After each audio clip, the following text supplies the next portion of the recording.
Okay public, हम लोग history के एंशिएंट हिस्ट्री के लेक्चर थर्ड पार्ट 2 पे हम लोग हैं। ठीक है, इसमें हम लोग बात करेंगे लाइफ ऑफ लॉर्ड महावीर के बारे में। ठीक है, बॉर्न एज वृद्धिमान। ठीक है, जब इनका जन्म हुआ था तो इनका नाम क्या था? वृद्धिमान। मतलब उस वक्त इनके माता पिता ने इनका क्या नाम रखा था? वृद्धिमान नाम रखा था। To king Siddhartha and queen Trishala. ठीक है, किनके घर इनके पिताजी का नाम क्या था? Siddharth and queen Trishala. ठीक है, माता पिता का नाम है। ठीक है, उन्होंने इनका नाम क्या रखा था? वृद्धिमान रखा था। ठीक है, इन जनत्रिक क्षत्रिय क्लैन में। ठीक है, जो कि कहाँ? वैशाली में। ठीक है, तो यहाँ पे इनके घर में इनका जन्म हुआ था। ठीक है, इनके माता पिता कौन थे? किंग सिद्धार्थ थे और क्वीन त्रिशला जी थी। ठीक है, जनत्रिक क्षत्रिय क्लैन में इनका जन्म हुआ था। ये कहाँ थी? ये कहाँ की क्लैन थी? वैशाली की क्लैन थी। ठीक है, और इनका नाम क्या था? वृद्धिमान था। ठीक है, देखते हैं इनका जो विवाह हुआ था यशोदा जी के साथ हुआ था अकॉर्डिंग टू श्वेतांबर बिलीफ। ठीक है, किनके बिलीफ के अकॉर्डिंग? श्वेतांबर बिलीफ के अकॉर्डिंग क्या माना जाता है कि इनका विवाह यशोदा जी के साथ हुआ था एंड हैड अ डाउटर। ठीक है, और इनकी एक बेटी भी थी जिनका नाम था क्या? अनुजा प्रियदर्शनी। ही रिनाउंस हाउस होल्ड लाइफ। इन्होंने क्या किया? अपना घर बार छोड़ दिया। ठीक है, and become a wandering ascetic. ठीक है, और एक क्या बन गया? सन्यासी बन गए। ठीक है, कितने उम्र में? At the age of 30 years. ठीक है, आफ्टर 12 ईयर्स। ते 12 सालों के बाद। कितने सालों के बाद? 12 ईयर्स के बाद। ठीक है, इनको इमेंस बहुत सारी डिफिकल्टीज हुई। ठीक है, बहुत सारी डिफिकल्टीज हुई और उसके बाद इनको क्या प्राप्त हुआ? कैवल्य की प्राप्ति होती है एंड और इनका नाम क्या पड़ता है? इनके फॉलोअर्स के द्वारा महावीर नाम इनका पड़ता है। समझ में आ गया? बट हम लोग आगे देखते हैं। ठीक है, तो कैमरा को सेटअप कर लेते हैं बढ़िया से। हाँ, नेम्स ऑफ महावीर स्वामी। महावीर स्वामी जी के क्या क्या नाम है? ठीक है, तो वृद्धिमान। ठीक है, जो जब इनका जन्म हुआ था तो इनका नाम क्या रखा गया था? जन्म के बाद इनका नाम क्या रखा गया था? वृद्धिमान नाम रखा गया था। दूसरा मतलब जब ये बच्चे होंगे तब इनका नाम वृद्धिमान रखा गया होगा। ठीक, मतलब तब उनका नाम वृद्धिमान था। ठीक है, बाद में इनका नाम क्या पड़ गया? महावीर पड़ गया। ठीक है, उसके बाद इनका एक और नाम है। ठीक है, निगंथनाथ पुत्र। ठीक है, पुत्र आई थिंक है, पुत्र होगा आई थिंक, पता नहीं क्या ही है, निगंथनाथ पुत्र। ठीक है, इसके अलावा जिनेंद्र इनका, जो कि सारी इंद्रियों को जीत लिया था। ठीक है, लिए थे। Teaching of Jainism. अब देखो इनकी क्या क्या टीचिंग्स थी। ठीक है, इनकी टीचिंग समझने की कोशिश करते फटाफट। तो इनकी जो टीचिंग्स है, सॉरी हाँ हाँ, इनकी टीचिंग्स क्या क्या फटाफट देखते हैं। टीचिंग्स ऑफ जैनिज्म हम लोग देखते हैं। ठीक है, टीचिंग्स ऑफ लॉर्ड पार्श्वनाथ। जो लॉर्ड पार्श्वनाथ की जो 23rd तीर्थंकर जो थे, ठीक है, जो काशी के जो किंग थे, ठीक है, स्टार्टिंग में, तो उनकी 4 जो टीचिंग्स थी वो तो थी सत्य, अहिंसा, असत्य, अपरिग्रह। ये तो 4 था ही। साथ ही साथ 24 तीर्थंकर की एक और टीचिंग्स जो कि इसमें ऐड हो गई थी, जो टीचिंग ऑफ लॉर्ड महावीर में 4, ये पहली वाली तो ये 4 की 4 तो थी, इसमें एक और चीज़ ऐड हो गया था। और वो क्या ऐड हुआ था देखते हैं हम लोग फटाफट। वो ऐड हुआ था ब्रह्मचर्य।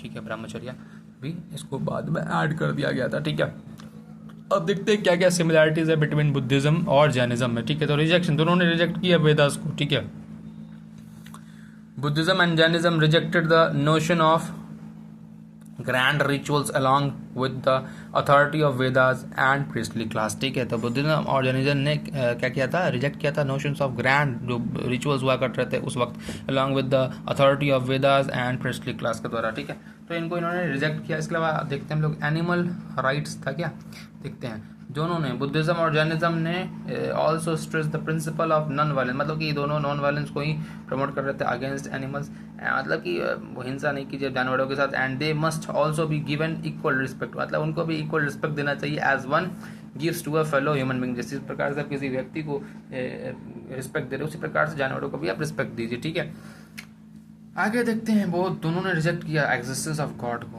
बोलो भैया, हो सकता है। अब आते हैं हम लोग कर्म के ऊपर। ठीक है, दोनों बुद्धिज्म और जैनिज्म बिलीव करते थे कंसेप्ट ऑफ कर्मा में, which is an attachment of positive and negative forces, जो कि एक तरह का अटैचमेंट था किस चीज़ के साथ? पॉजिटिव एंड नेगेटिव फोर्सेस के साथ, to the soul based on, ये सोल वाला थोड़ा सा बुद्धिज्म में थोड़ा सा वहाँ पे डाउट है भाई। ठीक है, थोड़ा सा तुम देखना एक बार।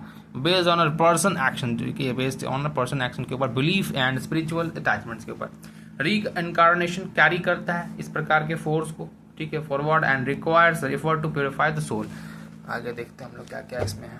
अब आते हैं, चलो, गॉड एंड स्क्रिप्चर्स के ऊपर। देखो, नाइदर रिलीजन बिलीव्स, देखो इन दोनों में से, मतलब बुद्धिज्म जैनिज्म में से कोई भी गॉड में as a creator of the universe, मतलब दोनों का कोई believe, neither religion believes in God, मतलब इनमें एक ना ही ये लोग गॉड में बिलीव कर रहे थे, ना ही ये क्रिएटर ऑफ द यूनिवर्स में ये बिलीव कर रहे थे। ठीक है, सॉरी, मतलब neither religion believe in God as the creator, मतलब इनका ऐसा मानना नहीं था कि ये जो, मतलब दोनों ही जो रिलीजन है वो बिलीव नहीं कर रहे थे कि जो गॉड है as a creator of the universe, ठीक है। आगे देखते हैं, दे एक्नॉलेज ऑल क्रिएशन, सारे के सारे जो क्रिएशंस हुए हैं as being part of the universe divinity, मतलब ये किसके पार्ट है, यूनिवर्स डिविनिटी के पार्ट है जितने भी क्रिएशंस है। एज सच जो होली टेक्स्ट है are not considered the word of a God और सैक्रेड स्टोरीज, ठीक है। इसी वजह से जो इनकी जो होली टेक्स्ट है वो कंसिडर नहीं करते हैं वर्ड ऑफ गॉड का या फिर सैक्रेड स्टोरीज का। अब आगे देखते हैं री इनकारनेशन। री इनकारनेशन का मतलब होता है पुनर्जन्म। पुनर्जन्म, पुनर्जन्म की कहानियाँ देखते हैं भैया क्या है। ये जो बुद्धिज़्म और जो जैनिज्म है, चलो इसको सेट कर लिया मैंने, हाँ अब सही है ना, ये दिस इज़ राइट पोर्शन। चलो ठीक है, री इनकारनेशन के हम लोग ऊपर आते हैं, ठीक है। बुद्धिज़्म और जैनिज्म, बुद्धिज़्म और जैनिज्म बिलीव करती है क्या इन द कॉन्सेप्ट ऑफ री इनकारनेशन, मतलब मतलब पुनर्जन्म वाले कॉन्सेप्ट में ये लोग बिलीव करते हैं। चलो ठीक है भैया। Which is the rebirth of the soul, basically क्या है रीबर्थ ऑफ सोल का। जब बुद्धिज़्म तो भैया वो सोल में मानते ही नहीं थे ना, did not believe in soul, तो फिर कैसे री इनकारनेशन में मान रहे हैं। मतलब थोड़ा सा ये थोड़ा एक क्वेश्चन है भाई, मतलब ये टॉपिक है भाई बात करने लायक, ठीक है। इन अ न्यू बॉडी, ठीक है, after the death of the previous body, ठीक है ना। तो ये तो चीज़ है भाई, मतलब कैसे बिलीव कर रहे हैं concept of reincarnation which is the rebirth of the soul in a new body after the death of the previous body. चलो कोई बात नहीं, बाद में फिर कभी बातचीत करेंगे हम लोग। Difference between Buddhism and Jainism, हम लोग क्या देखने वाले, डिफरेंस क्या था बुद्धिज्म और जैनिज्म में, देखते हैं। जो जैनिज्म है, ठीक है, ये बिलीव करती हैं सोल में, ठीक है। अब Buddhism do not believe in soul, ये सोल में बिलीव नहीं कर रहे हैं।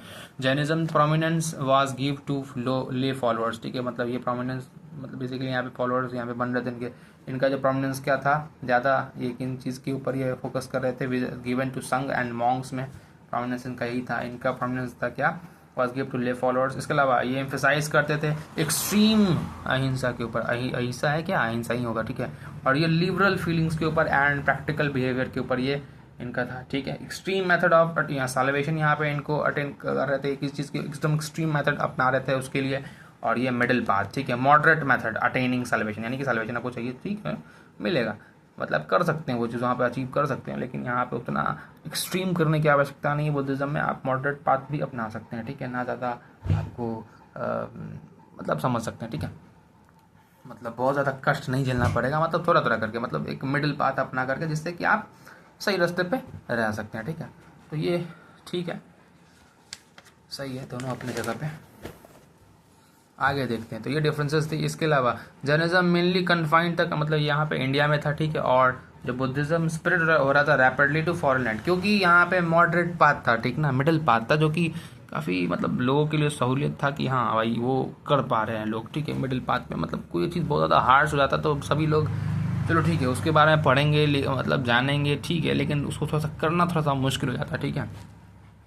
लेकिन अगर मिडिल पाथ है, कोई मतलब ना ज़्यादा हल्का है ना ज़्यादा भारी, एक मिडिल रास्ता है, तो कोई भी थोड़ा सा उसको अपना सकता है, मतलब कर सकता है, ठीक है, अगर प्रैक्टिकली देखो तो, ठीक ना। मोर लिबरल टुवर्ड्स वुमेन, क्योंकि देखो ये काफ़ी यहाँ पे एक्सट्रीम यहाँ पे हो रहा था जैनिज्म में, ठीक है, तो यहाँ पे ये थोड़ा सा लिबरल थे टुवर्ड्स वुमेन। अब क्योंकि यहाँ पे बुद्धिज्म में मिडिल पाथ ये लोग अपना रहे थे, that's why not very liberal towards women, ठीक ना। तो ये से डिफरेंसेस जैनिज्म और बुद्धिज्म में। अब हम लोग आगे देखते हैं आजीविका सेक्ट के ऊपर। आजीविका सेक्ट, अभी आजीविका सेक्ट क्या है समझो, यहाँ पे इसको फाउंड किया था मक्काली गौसल ने। किसने, मक्काली गौसल ने, ठीक है। ही वाज इनिशियली एक तरह का फॉलोअर था महावीर स्वामी जी का, बट सेपरेट हो गया, बाद में अलग हो गया लेटर, ठीक है, बाद में क्या हो गया, महावीर स्वामी जैनिज्म से क्या हो गया, ये सेपरेट हो गया, ठीक है।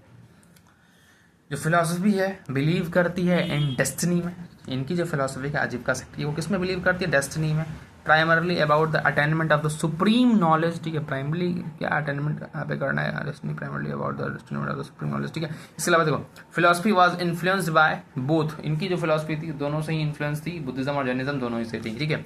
एक और देखते हैं चार्वाक सेक्ट, एक और सेक्ट है, ठीक है। ये चार्वाक ऑल्सो नोन एज लोकायत, इनको लोकायत भी बोला जाता है। ये एक तरह का एंशियंट स्कूल है इंडियन मटेरियलिज्म का, ठीक है, समझ में आया बात। आया देखिए, Brihaspati is traditionally refer to as the founder, Brihaspati को क्या बोला गया यहाँ पर, ट्रेडिशनली रेफर किया गया है इसके फाउंडर ऑफ चार्वाक के, ठीक है, या फिर लोकायत के फिलोसफी। हाउएवर सम क्लेम, कुछ क्लेम करते हैं इट टू बी अजीत केशाम्बलिन, ठीक है, इनके मतलब कुछ लोगों का ऐसा मानना है कि इनके फाउंडर अजीत केशाम्बलिन जी है, ठीक है, हो सकता है लोकायत फिलोसफी, हाउएवर सम क्लेम, ठीक ना, चलो हो सकता है। चलो आगे देखते हैं हम लोग। It was a atheist school, ये किस प्रकार का स्कूल है, एथिस्ट स्कूल है थॉट का, समझ में आया बात। इट इनकरेज करता है हाई परचेस सिस्टम को, तो ये चीज़ें थी यहाँ पर। इसी के साथ हमारा ये कौन सा चैप्टर था भाई, कौन सा चैप्टर था, जस्ट अ मिनट देखने दो मुझे। हाँ, religious movement in ancient India, religious movement in ancient India वाला ये हमारा टॉपिक ख़त्म होता है, ठीक है, यहीं पे। इसके अलावा आगे जो मेरे मतलब कुछ क्वेश्चंस हैं, तुम अगर चाहोगे तो मुझे कमेंट में लिखना। मैं क्वेश्चंस भी कुछ इंपॉर्टेंट क्वेश्चंस जो हैं जो कि प्रीवियस कुछ एग्ज़ाम्स में आए हुए हैं, काफ़ी इंपॉर्टेंट क्वेश्चंस हैं, अगर बोलोगे तो मैं उसके ऊपर वीडियो बनाऊंगा, ठीक है। तो इसी प्रकार से हमारा हिस्ट्री का एंशिएंट हिस्ट्री वाला पार्ट का लेक्चर 3 का पार्ट 2 समाप्त होता है, जो कि religious movement in ancient India वाला पार्ट था। अगर तुमको ये पसंद आया हो तो चैनल को लाइक कर देना, चैनल को सब्सक्राइब कर देना, वीडियो को लाइक करना, कमेंट करना, और जिसको ज़रूरत हो उसको शेयर करना, ठीक है। जिसको ज़रूरत होगा वही देखेगा भाई वीडियो, मुझे पता है पहले से ही, ठीक है। चलो ठीक है, रखते हैं, बाय बाय। रखते हैं मतलब कि वीडियो को क्लोज़ करते हैं, मतलब बंद करते हैं, ठीक है, बाय। चैनल ज़रूर सब्सक्राइब कर देना, ठीक है, बाय बाय।